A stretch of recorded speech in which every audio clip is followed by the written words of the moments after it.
ఎవడ్రా వాడు? ఇన్నాళ్ళుగా వ్యాపారం చేస్తున్నాను, నిన్నగాక మొన్న వచ్చినోడు వాడు నాకు పోటీయా? వాణ్ణి పెరగనివ్వకూడదు. వాణ్ణి ఇక్కడికి రప్పించండి, నేను మాట్లాడతాను.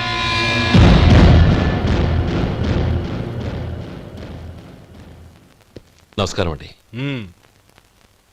రమ్మన్నారంట? నీ పచ్చళ్ళ కంపెనీ మూసేయాలి. నీకెంత కావాలి? 5 లక్షలు ఇస్తాను. చాలా? 5 లక్షలు కాదు, 50 లక్షలు ఇచ్చినా నా కంపెనీ మూయడం జరగదు. బాగా ఆలోచించుకొని చెప్పు. ఈ వ్యాపారంలో పుట్టి పెరిగినోడ్ని, నాతో పోటీ పడకు. నా చేతి కింద 6,000 మంది పనిచేస్తున్నారు. ఆంధ్ర మొత్తం నాకు బ్రాంచులు ఉన్నాయి. నేనే మార్కెటింగ్ చేయలేకపోతున్నాను. ఆఫ్టర్ ఆల్ ఒక కుటీర పరిశ్రమలా పెట్టుకొని నువ్వెలా మార్కెటింగ్ చేయగలవు? 6,000 మంది వర్కర్స్ని పెట్టుకుని ఆంధ్ర మొత్తం బ్రాంచీలున్న మీరే నా కంపెనీ చూసి భయపడుతున్నారంటే నా సరుకులో నాణ్యత ఉందనేగా. ఆ నాణ్యత ఉన్నంత వరకు నాకెవరూ పోటీ కాదు. ఈ ప్రపంచంలో నేను ఎక్కడైనా మార్కెట్ చేయగలను. వస్తాను.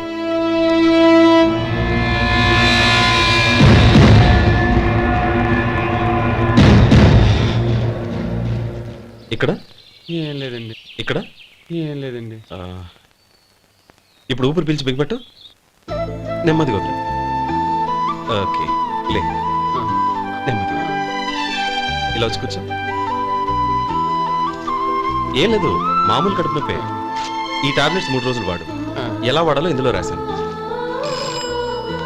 Token number 29. టౌన్ డాక్టర్ భయపెట్టేశాడు, ఆపరేషన్ అది ఇదని. కానీ ఈ డాక్టర్ బాబు ఏమీ లేదని చెప్పాడు. అలాగా? ఈ బాబు 10 కాలాల పాటు చల్లగా ఉండాల.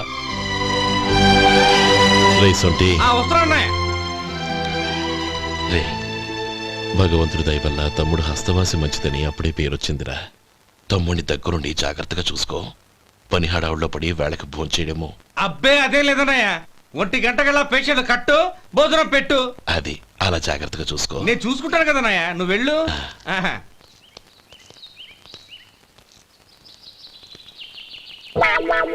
అయ్యో, ఏంటయ్యా ఉంటున్నాడా ఈ దెబ్బలు? ఏదైనా యాక్సిడెంటా? అదేం కాదండి, మరి గోరు కొరికినందుకు ఎలక్ట్రిక్ స్తంభానికి కట్టేసి ఇలా రక్తం వచ్చేలా కొట్టారండి. ఊరు కురికినందుకు ఎలక్ట్రిక్ స్తంభాన్ని కట్టేసి ఇంతలా కొడతారా? వాళ్ళు అసలు మనుషులా, రాక్షసులా? చాలా థ్యాంక్స్ అండి. కనీసం మీరైనా అర్థం చేసుకున్నారు. వాళ్ళు అర్థం చేసుకోలేదండి.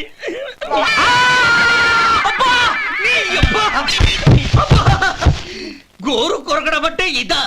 నిన్ను కొట్టడం కాదురా, నిలువురా నరికేయాలి. అబ్బా సెప్టిక్ అవుతుందో ఏమిటో. మన 2 ఊర్ల పొలిమేరలో ఉన్న ఈ మల్లికార్జున స్వామి వారి దేవాలయం జీర్ణదశలో ఉందన్న విషయం మీ అందరికీ తెలుసు. ఇన్నాళ్ళు మీ ఊరు వాళ్ళు పట్టించుకుంటారని మా ఊరి వాళ్ళు, మా ఊరి వాళ్ళు పట్టించుకుంటారని మీ ఊరి వాళ్ళు దీన్ని ఇలా వదిలేశారు. ఈ గుడి మీ ఊరికి ఎంత ముఖ్యమో మా ఊరికి అంతే ముఖ్యం. కాబట్టి మన ఇరుగ్రామ ప్రజలు కలిసి దాన్ని బాగు చేయించి కుంభాభిషేకం చేయించాలనే సదుద్దేశంతో ఒక కమిటీని ఏర్పాటు చేశాం. ఈ కమిటీలో 2 గ్రామాలకు సంబంధించిన ప్రముఖులు ఉన్నారు. కమిటీ ప్రెసిడెంట్గా ఎవరిని ఎన్నుకోవాలనే విషయంలో శ్రీ గోపాలరావు గారి పేరు, శ్రీ లక్ష్మీపతి గారి పేరు పరిశీలనలోకి వచ్చాయి. అందువలన మేమందరం బాగా ఆలోచించి తర్జన భర్జనలు చేసిన మీదట శ్రీ గోపాలరావు గారే అన్ని విధాలా ప్రెసిడెంట్ పదవికి అర్హులని ఈ కమిటీ నిర్ణయించడం జరిగింది.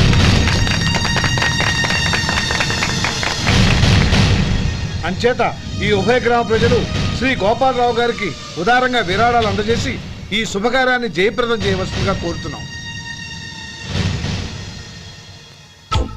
ఏంటి ఇంకా రాలేదా? ఏంటయ్యా, టైం 10 అవుతోంది. బోర్డు మీద 10 గంటలను రాసింది. మీ డాక్టర్ ఇంకా రాలేదు. అసలు మీ డాక్టర్ కి టైం సెన్స్, పంక్చువాలిటీ ఏమైనా ఉన్నాయా? ఇంతకీ మీరెవరండి? నేను డాక్టర్ అమ్మని. ఓహో, మీరు డాక్టరేనా? డాక్టర్ అంటే డాక్టర్ని కాదయ్యా, డాక్టర్ని చేసుకోబోయేదానని అర్థం. ఓహో, అవును, నువ్వెవరు? నేను ఇక్కడ టోకన్ ఇస్తూ ఉంటానులేండి. తప్పుకో, తప్పుకోవయ్యా. అవును, మీ డాక్టర్ కి ఎవరో అన్నయ్య ఉన్నాడంట కదా, ఎలాంటోడు? ఎలాంటోడంటే అదేనయ్యా, చాలా కోపిస్తని విన్నాను. ఎందుకని అడుగుతున్నారు? ఎందుకంటావేంటయ్యా? ఆ అన్నయ్య మాట వినగానే మీ డాక్టర్ గడగడా ఉణిగిపోతాడు. అసలు డాక్టర్ చదివే తమ్ముణ్ణి అలా భయపెట్టచ్చా? తప్పు కదా? తప్పేనండి. కాని కాని నాకు మీ డాక్టర్కి పెళ్ళవని ఆ అన్నయ్య సంగతి అప్పుడు చెప్తాను. ఏం చేస్తానండి? ఏం చేస్తానా, సంవత్సరం తిరగకుండానే కవల పిల్లల్ని కని వాళ్ళ అన్నయ్య చేతిలో పెడతాను. వాళ్ళకి 5 సంవత్సరాలు వచ్చేసరికి ఆయన్ని బాగా మొట్టికెళ్ళేస్తారు. అలా నా కసి తీర్చుకుంటాను. ఈ డాక్టర్ ఎప్పుడు వస్తాడో ఏంటో. అది సర్లే కానీ నువ్వు పని చేయి. ఆ, మీ డాక్టర్ రాగానే ఆ. నేను వచ్చి వెళ్ళానని చెప్పు. నేను అంటే ఓ, నా పేరు చెప్పలేదు కదా? నందిని. ఏం చెప్తావు? అదేనండి, నందిని గారు వచ్చి వెళ్ళారు అని చెప్తాను. గుడ్, పైకొస్తావు.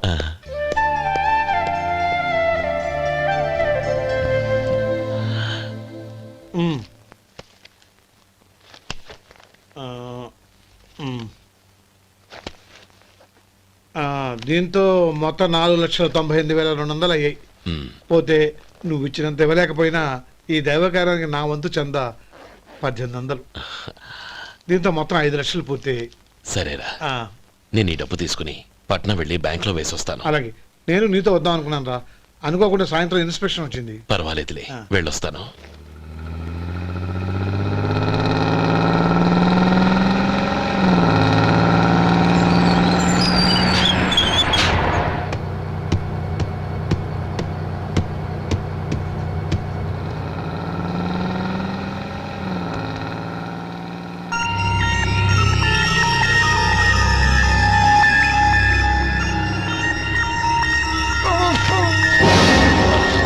అయ్యో మూర్ఛ మూర్ఛ బసాపండి బసాపండి.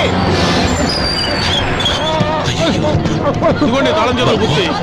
ఈ తాళాలు అతని చేతిలో పెట్టండి. వీటి వల్ల ప్రయోజనం లేదు. నాలుగు ఖర్చుకోకుండా పళ్ళ మధ్య పెట్టడానికి గట్టిగా అది నోట్ ఇవ్వండి. ఇదిగో ఇది చూడండి.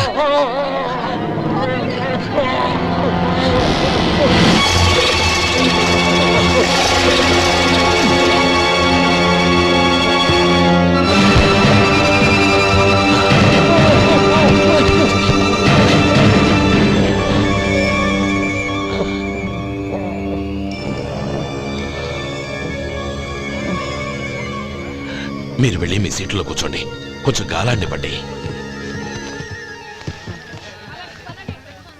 ఇప్పుడు ఎలా ఉంది బాబు? ఆ.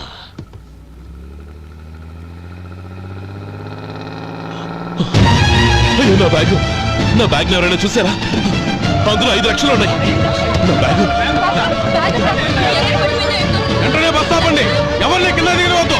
అందరినీ చెక్ చేయండి. నా అంచనా తప్పు కాలేదు. వాడి మంచితనమే వాడిని దెబ్బకొట్టింది. మన వాళ్ళని పంపించి గుడి తాలూకు డబ్బు కొట్టేశాడని పోలీస్ కంప్లైంట్ ఇవ్వండి. ఇప్పుడు ఆ స్టేషన్లో ఎస్ఐ వాడి తమ్ముడే. వాడే వెళ్ళి వాడి అన్నయ్యని అరెస్ట్ చేసి వీధుల్లో నడిపించుకు తీసుకురావాలి. అది నేను కళ్ళారా చూడాలి, మనసారా సంతోషించాలి. అయ్యో గోపాలం గారు, గోపాలం గారు, మీరు దేవస్థానం సొమ్ము దొంగిలించారని ఎవరో పోలీస్ కంప్లైంట్ ఇచ్చారంట. మిమ్మల్ని అరెస్ట్ చేయడానికి మీ తమ్ముడు గారు వస్తున్నారు.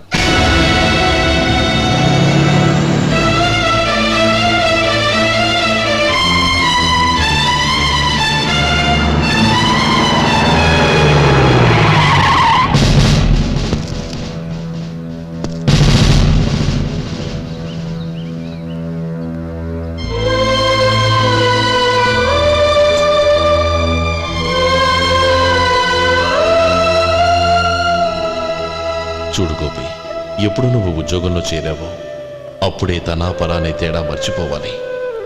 నేరం చేసిన వాడు నీ తమ్ముడైనా అన్నైనా సరే శిక్షించాల్సిన బాధ్యత నీది. అదే నువ్వు నీ ఉద్యోగానికి ఇచ్చే గౌరవం.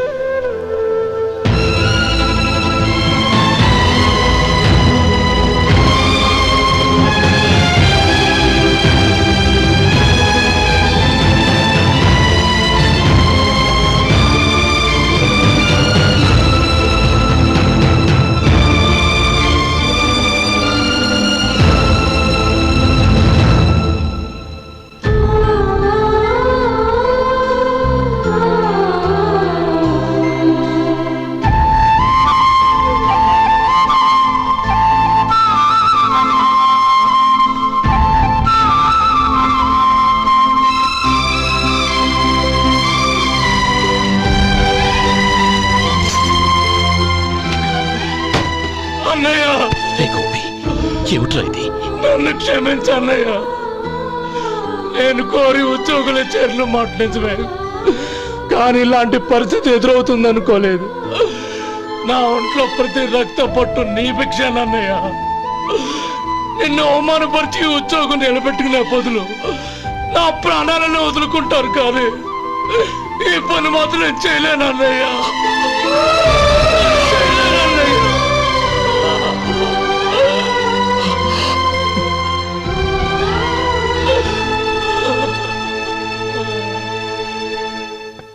ఏరా, ఇన్నేళ్లు కష్టపడి సంపాదించిన ఉద్యోగానికి రాజీనామా చేస్తావా? కనీసం నీ పెళ్ళాం ఏమనుకుంటుందోనని ఆలోచించావా? ఇందులో అనుకోవడానికి ఏముంది మామగారు? ఎండనక వాననక కష్టపడి ఓ తండ్రి కంటే ఎక్కువగా ఈయన్ని పెంచి పెద్ద చేశారు బావగారు. అలాంటి దేవుణ్ణి అరెస్ట్ చేసే ఆ ఉద్యోగం ఈయనకు అవసరం లేదు. బాగుంది. అన్నకు తగ్గ తమ్ముడు, తమ్ముడికి తగ్గ పెళ్ళాం. సరే, మీ ఇష్టం. నానమ్మ, అన్నయ్యడి. నమస్కారం అండి. ఓ నువ్వా? రా కూర్చో. పర్వాలేదండి. ఏంటి ఇలా వచ్చావు? ఆ రోజు నా కంపెనీని మూసేయమన్నారు. ఇప్పుడు నేను మూసేయడానికి సిద్ధంగా ఉన్నాను. దానికి ప్రతిఫలంగా నాకు 5 లక్షలు కావాలి.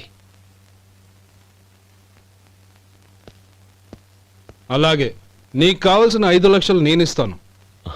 చాలా థ్యాంక్స్ అండి. కానీ మీరు మీ కంపెనీని మూసేయక్కర్లేదు. సార్, అవును మిస్టర్ మధు, మీ అన్నగారికి జరిగిన అన్యాయం గురించి తెలుసుకున్నాను. మీ కుటుంబం గురించి కూడా విన్నాను. సహజంగా అందరూ ఐకమత్యానికి ఉదాహరణ రామలక్ష్మణులు అంటారు. కానీ ఆ రామలక్ష్మణులు ఎలా ఉంటారనేది పుస్తకాల్లో చదవడం తప్ప ఎవ్వరూ చూడలేదు. మీ అన్నదమ్ములను చూస్తే ఆ రామలక్ష్మణులు ఇలాగే ఉండేవారేమో అనిపిస్తుంది. అలాంటి కుటుంబానికి ఇలాంటి ఇబ్బంది రావడం నిజంగా దురదృష్టం. రామునికి హనుమంతుల్లా కాకపోయినా ఏదో ఉడతా భక్తిగా నా వల్ల వీలైన సహాయం ఈ 5 లక్షలు తీసుకో. మీ కంపెనీ పేరు మీదే అన్ని సరుకులు తయారు చేయండి. నేను వాటిని ప్రపంచమంతా మార్కెటింగ్ చేస్తాను. సార్, మీ రుణం ఉంచుకోను. తొందరలోనే తీర్చేస్తాను.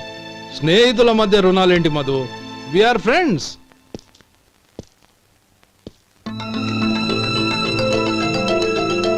ఏంటే అక్కడ ఆగిపోయావు? రా. నువ్వు మీ అన్నయ్యని అరెస్ట్ చేయడానికి అట్టెళ్ళావు, ఆయన లొంగిపోవడానికి ఇటు వచ్చారు. అవును, యూనిఫామ్ చేత్తో పట్టుకొచ్చావేంటి? సార్, నేను రే, ఈ మాత్రం దానికే బెదిరిపోయి ఉద్యోగం వదులుకుంటావా? నువ్వు ఇలాంటివి ఎన్నో సమర్థవంతంగా ఎదుర్కోవాలి. నిన్ను నేను ఎస్పీగా చూడాలి. అది కాదన్నయ్య. ఇంకేం మాట్లాడకు. ఇన్స్పెక్టర్ గారు, నన్ను లాకప్లో పెట్టండి. ఆగండి సార్, ఆ డబ్బు ఎక్కడికి పోలేదు. నేనే తీసి జాగ్రత్త చేశాను.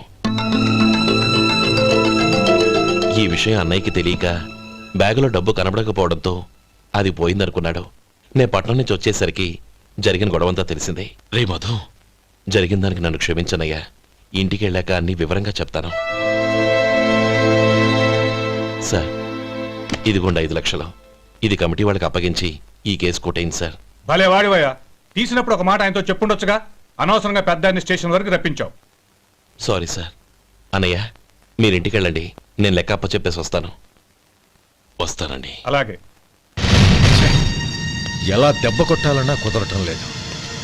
అయినా వీళ్ళకు ఉన్న పళ్ళంగా 5 లక్షలు ఎలా వచ్చాయి? అదే బావా, నాకు అర్థం కావటం లేదు. నీకు అర్థమైతే ఆశ్చర్యపడాలి కానీ అర్థం కాకపోతే ఆశ్చర్యం ఏముంది? Useless fellow.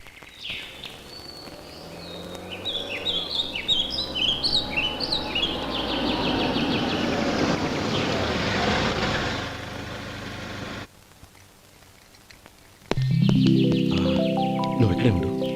అన్నయ్య మూడు ఎలా ఉందో చూసి నేను లోపలికి తీసుకెళ్తాను. ఓకే? అలాగే.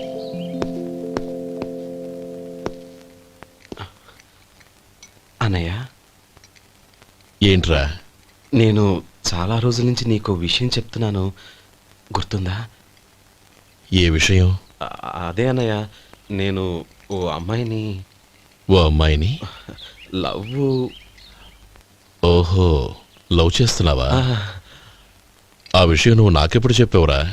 ఊళ్ళో అందరూ అనుకుంటుంటే నేను విన్నాను. సారీ అన్నయ్య, నీకు చాన్నాళ్ళుగా చెప్పాలనుకుంటున్నాను కదా, అందువల్ల చెప్పేశానేమో అనుకున్నాను. ఓహో, ఆ అమ్మాయి వచ్చిందన్నయ్య, బయట నిలబడి ఉంది. బయట నిలబెట్టడం ఏమిట్రా? లోపలికి తీసుకురా. అలాగే అన్నయ్య. ఏయ్, అన్నయ్య మంచి మూడ్లో ఉన్నాడు, రా. కమ్.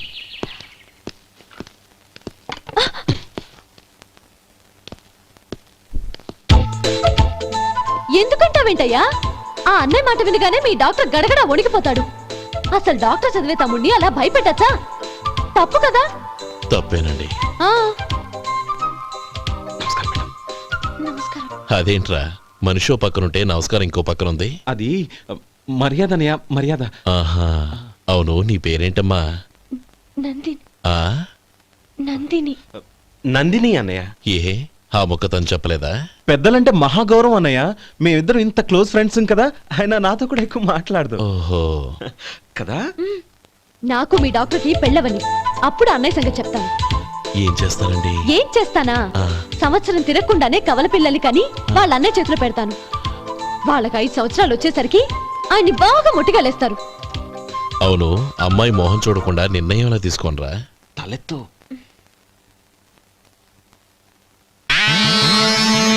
ఏం చెప్తా? అదేనండి, నందిని గారు వచ్చి వెళ్ళారని చెప్తాను. గుడ్, ఆ. పైకొస్తావు. ఈయన మీ అన్నయ్య? అవును. నందిని, ఏమైంది? ఎందుకు ఏడుస్తున్నావు? ఈయన మీ అన్నయ్యని తెలియక తెలియక హాస్పిటల్ దగ్గర మర్యాద లేకుండా దురుసుగా మాట్లాడాను. ఆయన ఈ పెళ్లి ఒప్పుకోరు. ఊరుకో. అలాంటి చిన్న చిన్న విషయాల్ని మా అన్నయ్య పట్టించుకోడు. అయినా నేను కన్విన్స్ చేస్తాను కదా. ఆయనకంత అవమానం జరిగాక ఎందుకు కన్విన్స్ అవుతారు? అవ్వరు. చూడు, నువ్వు వేరే పెళ్లి చేసుకొని నీకు పుట్టబోయే బిడ్డకు నా పేరు పెట్టుకో. ఏంటా మాటలు? నేనే నుయ్యగుయ్య చూసుకుంటాను.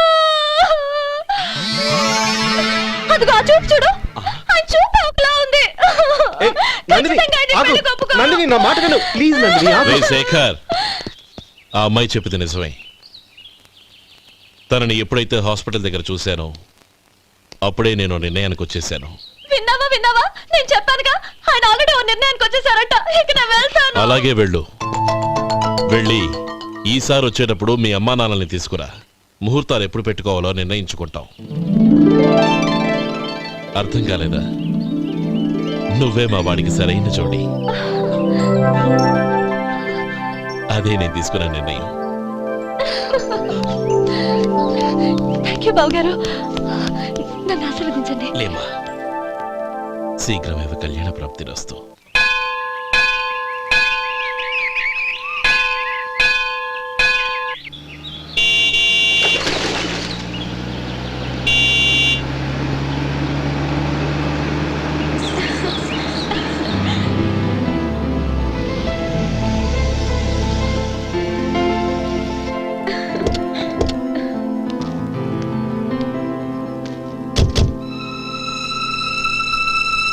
రామా,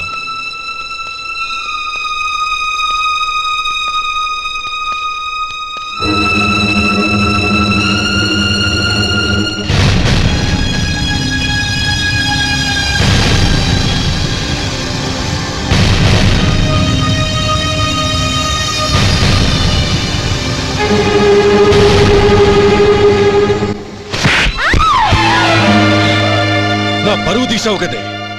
ఒక బిచ్చగాడిని నువ్వు కోరుకున్న వాడికి ఇచ్చి చేసేవాడిని. కానీ నువ్వు ఎవరిని ప్రేమించావో తెలుసా? ఎవడి నీడ సోకితే పంచమహాపాతకాలు అంటుకుంటాయనుకుంటున్నానో వాడి తమ్ముణ్ణి. ఆ రోజు ఆ గోపాలం గాడు నిశ్చితార్థం వరకు వచ్చి నా చెల్లెల్ని చేసుకొని వెళ్ళిపోయాడు. ఆ ఆవేశంలో తొందరపడి ఓ పొరుగురు వాడికి నా చెల్లెల్ని ఇచ్చి పెళ్లి చేశాను. ఆ తర్వాత తెలిసింది వాడికి అంతకుముందే పెళ్లి అయిపోయిందని. వాడు పెళ్ళైన వాడైనా పర్వాలేదు, పరమ దుర్మార్గుడు. ఇంకొకరిని ప్రేమించిన దానివేగా అని దెప్పి పడుస్తూ నా చెల్లెలికి మాటలతోనే నరకం చూపించాడు. అటు ప్రేమించిన వాడు దగా చేశాడు, ఇటు చేసుకున్నవాడు కిరాతకుడు. ఇలా చిత్రవధ అనుభవించి నా చెల్లెలు ఒకరోజు స్టవ్ పేలిపోయి చనిపోయింది. దీనికంతటికీ కారణం ఎవరు? వాడు అన్న. అటువంటి వాడింటికి కోడలుగా వెళ్తావా? ఒక్క మాట చెప్తున్నాను విను. నువ్వు జీవితాంతం పెళ్లి చేసుకోకుండా ఇంట్లో పడినా పర్వాలేదు, కానీ వాడి తమ్ముడితో మాత్రం నీ పెళ్లి జరగదు. రేయ్, పురోహితుని రమ్మని చెప్పు. వచ్చే ముహూర్తంలోనే నీకు నందినికి పెళ్లి.